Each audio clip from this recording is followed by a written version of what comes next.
ब्रह्मानन्दं परमसुखदं केवलं ज्ञानमूर्तिं द्वन्द्वातीतं गगनसदृशं द्वन्द्वातीतं गगनसदृशं तत्त्वमस्यादिलक्ष्यम्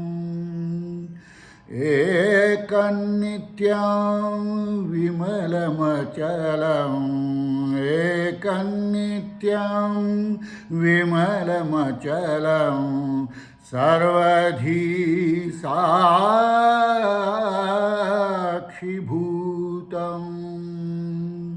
भावातीतं त्रिगुणरहितं भावातीतं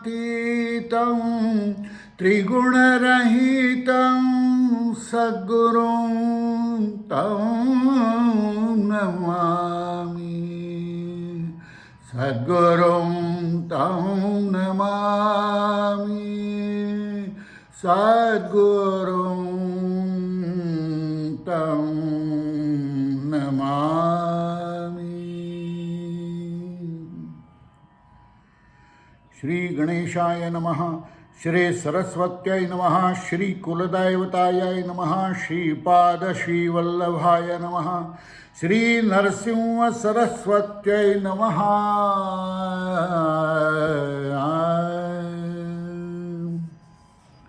नामधारक म्हणे सिद्धासी, श्री गुरुचैत्र देखिले दृष्टीसी, तुमचे भाग्य बहुवसी, परब्रह्म देखिले असे, तुमचे निप्रसादेसी, अमृतपान झाले आम्हासी, आता कष्ट काय आम्हासी, सकळाभीष्ट लाभलो, तू भेटलासी मज तारक, दैन्य गेले सकळिक, सर्वाभीष्ट लाधले, सुख गुरुचैत्र ऐकता।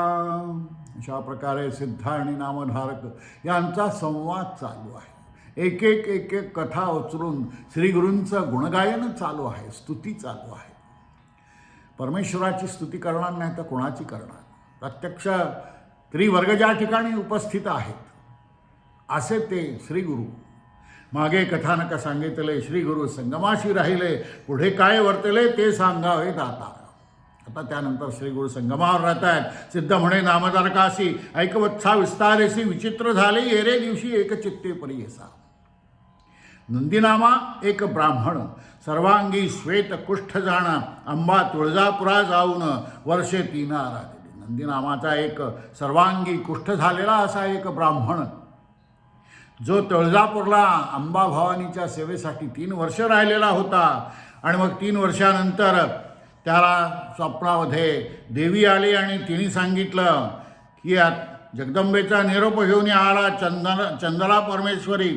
7 मास पुरश्चरण, 7 महिन्याचं पुरश्चरण केल्यानंतर त्या देवीनी त्याला तिथे पाठवलं। नानापरी कष्टत स्वप्न झाले अवचित, तुवा जावे त्वरित गाणगापूर ग्रामाशी। देवी त्याला सांगते स्वप्नामध्ये की आता तू गाणगापूरला जा, तेथे असे सद्गुरू त्रयमूर्तीचा अवतारू वेश धरिला असे नरू, तेथे होती उत्तमांगी। ऐसे देवीने निरोपले, विप्र भले म्हणे भले झाले, 6 मास काष्ट कष्टविले। त्याला राग आला, काय एखाद्या सामान्य माणसाच्या पदरी जाऊन मला जा म्हणून सांगतेस? तुझ्यापाशी एवढा मी 6 महिने इतके मला कष्ट दिलेस आणि आता तू मला सांगतेस की तुझ्याच्याने होणार नाही आणि जा। अत्यंत त्याला खेद झाला, रागही आला देवीचा की मला का बरं एवढं कष्टवलंस तू?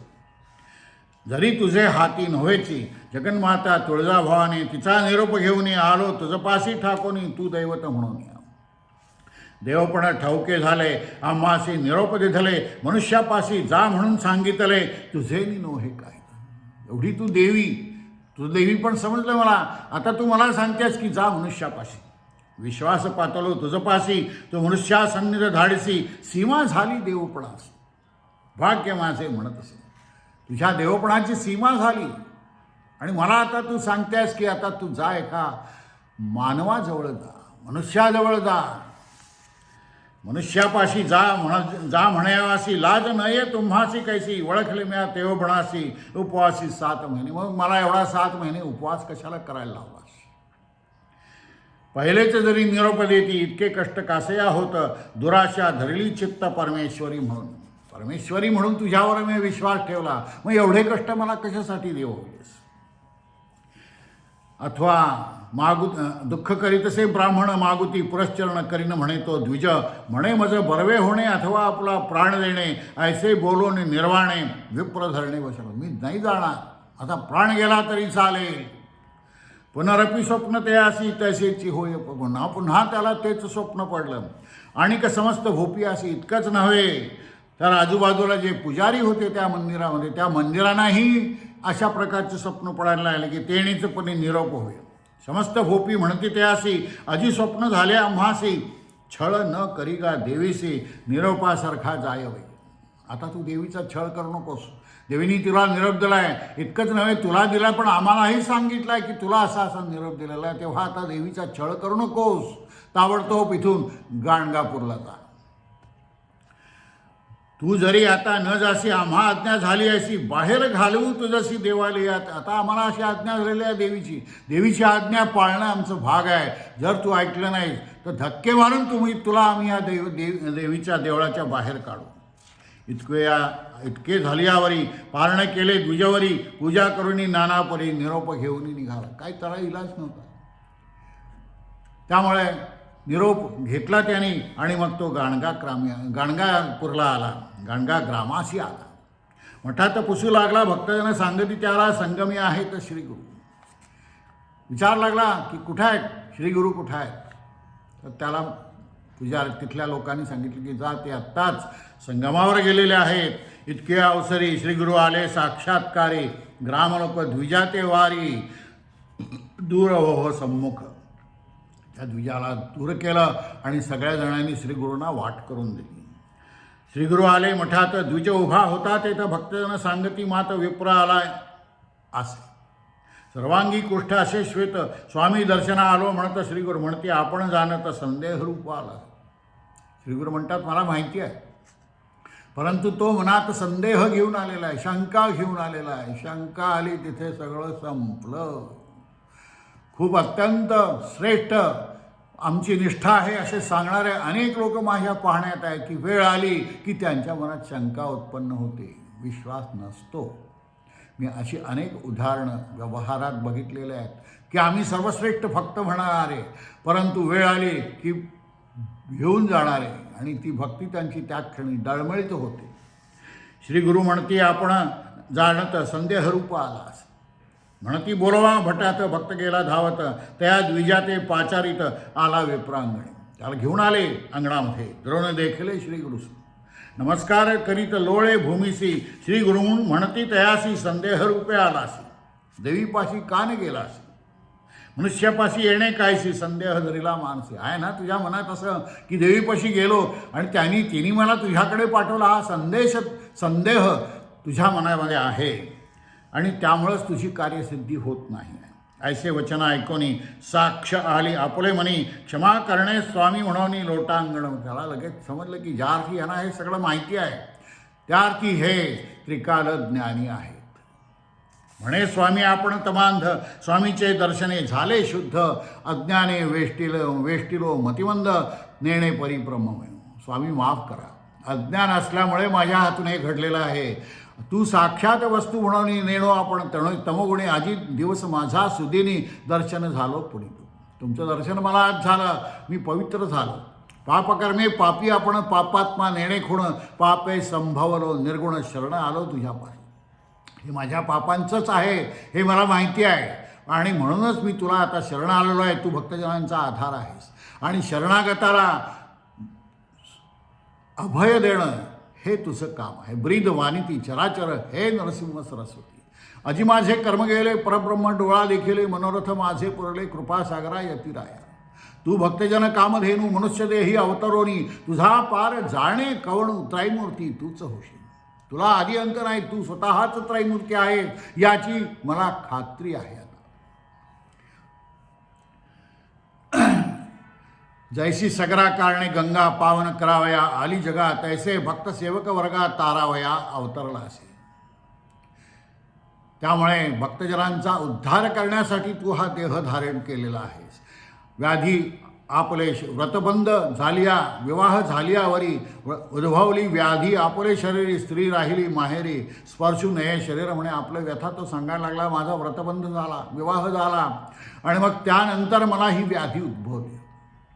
स्त्री त्यामुळे मला जवळ घेईना आणि स्पर्श करून ती माहेरी निघून गेलेली आहे. आपले असती माता पिता सकाळ म्हणती जाई परता दुःख झाले अपरिमिता संसारात त्याजोनी निघालो. त्यामुळे अतिशय कंटाळून गेलो आणि मग विरक्त होऊन आता मी तुझ्याकडे आलेलो आहे. गेलो होतो तुळजापुरी उपवासी कष्टलो अपारी मज म्हणती तू पापी भारी न होय बरवे तुझा. निरोपी तुळजादेवी प्रीती जेथे चंदला परमेश्वर असती तेथे होय पापमृत्ती जाईल योग म्हणून. तेथे कष्ट बहुत केले न होयची काय देवी उबगत निरोप जा म्हणत कृपा म्हणत. ती देवी माझ्या कष्टाला उबगून गेली, कंटाळली आणि मला त्यांनी सांगितले की जा स्वामींपाशी जा, श्रीगुरूंपाशी जा. देवसुद्धा मला उबगतात तर मनुष्यांचं काय. सगळेच माणसं माझा तिरस्कार करतात. तेव्हा तोंड न पाहती कुष्टी म्हणून मरण यावे यापुरते आता एक विनंती होय अथवा न होय निश्चिती शीघ्र निरोपावे येईल. होईल का नाही मला ताबडतोब सांगा.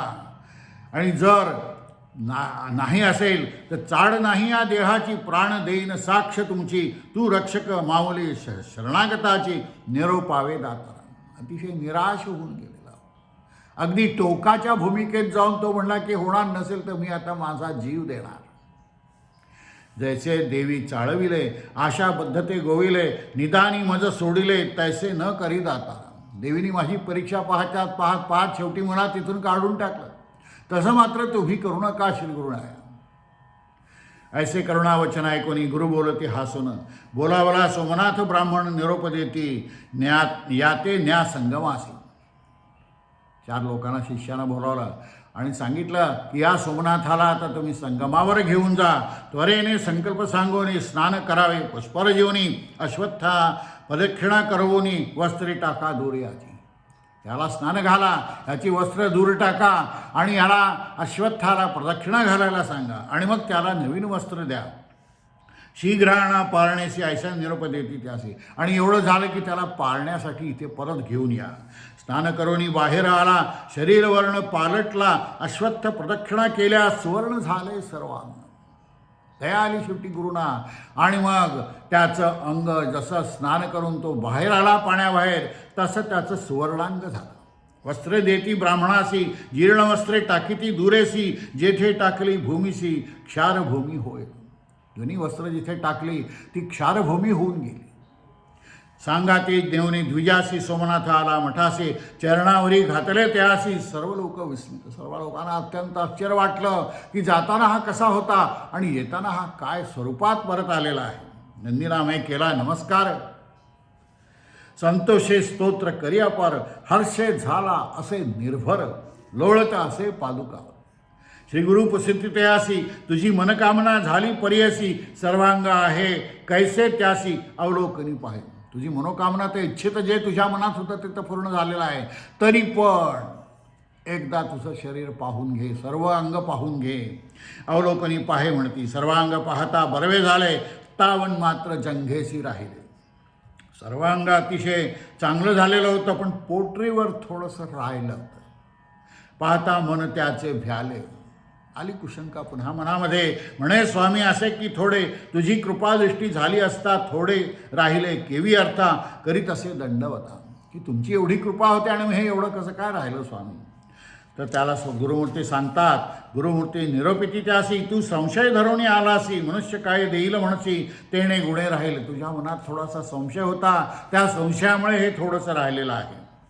आता याला एकच उपाय, तू अपार असं कवित्व कर, आमची स्तुती निरंतर कर, जाईल त्वरित निश्चय. नंदीनामा म्हणे स्वामी आसी लिखित नेणे वाचावयासी कैसे करू कवित्वासी. तो सांगतो की मी इतका मंदमती आहे तर मी कवित्व कसं काय करणार.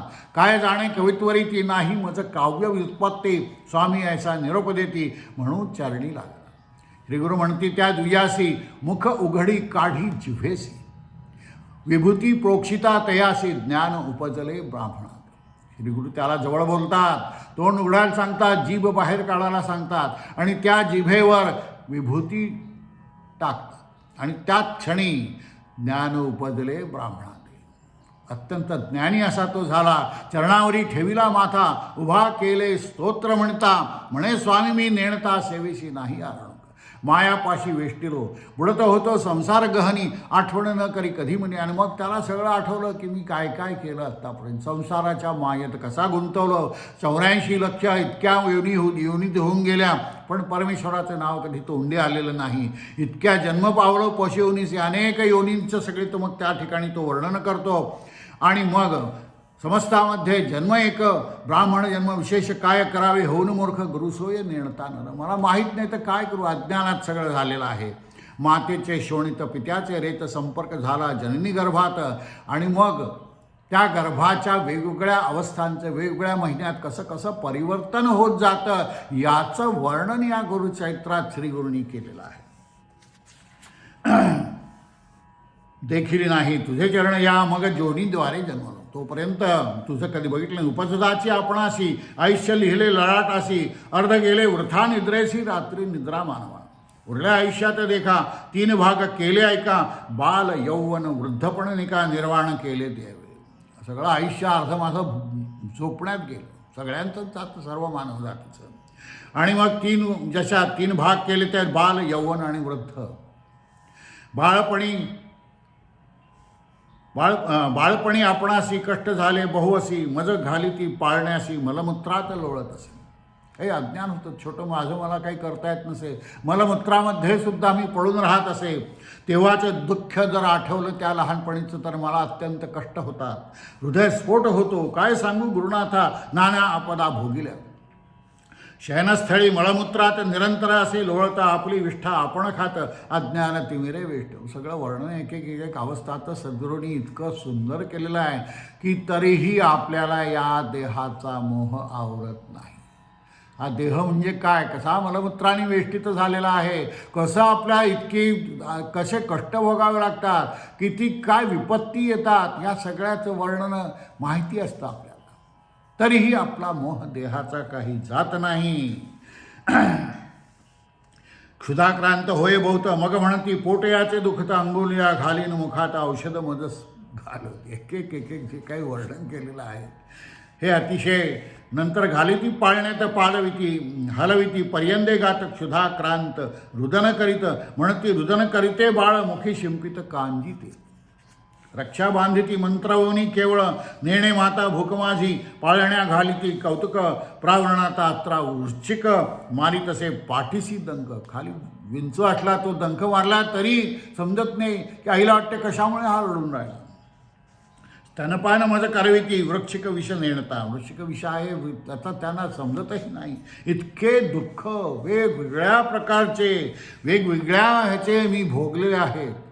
2 भाग उरले आयुष्यासी, मदने व्यापरले शरीरासी. जैसा पतंग दीपासी भ्रमित तैसा उन्मत्त. मग यौवनात आलो आणि यौवनाचा माज जसा चढतो त्यावेळी आईवडिलांना विसरलो. समजता ते निंदा करीती, परस्त्रीवरी करी चित्ता, कुळाकुळ न विचारी. ब्राह्मण निंदा परोपरी, वृद्ध देखोनी विनोदी करी, मध्ये व्यापिले असे भारी, मग नाठवे चरण. हे सगळं वर्णन आपल्या सर्वांना लागू आहे. हे विसरू नका. आपण काय काय करतो, कसा अहंकार असतो आपल्याला, आपले गुण आणि दुसऱ्याचे अवगुण कसे दिसतात आपल्याला आणि कशी आपण नावं ठेवत असतो, ह्या सगळ्याचं अतिशय सुंदर वर्णन या कथेमध्ये सद्गुरूंनी केलेलं आहे. नाना स्त्रिया ते अंगीकारिले, परद्रव्य अपहारिले, सिद्ध महंता निंदिले, दृष्टी न दिसे माझे काही, ऐसा मदने व्यापून, पुढे मागे न पाहते नयनी, पतंग जाये धावणे दीपावरी पुढे. पुढचा परिणाम कसलाही समजत नव्हता, तारुण्य होतं. ऐसा वेष्टोनी मदनबाणी, नायके सुबुद्धी श्रवणी, सोय न धरी तुझे चरणी, यौवनपण गेले कैसे.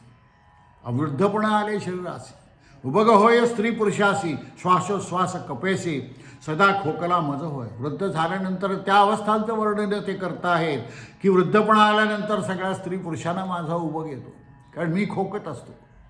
सदा खोकला होय मज, अवयव सर्व कापती, थरथर थरथर माझं अंग करते वृद्धत्वामुळे. केश कृष्ण केश पांढरे होती, दंतहीन भक्षे न चावती. दंतहीन झाल्यामुळे चावता येत नाही. श्रवणी नायके दृष्टी नाही. ऐशा परी कष्टिता तुमची सेवा न घडे आता. स्वामी तारका गुरुनाथा संसार सागराकडे कर. ऐसा मतिमंद आपण न ओळखेची तुझे चरण. तूच केवळ नारायण अवतार श्री गुरुमूर्ती.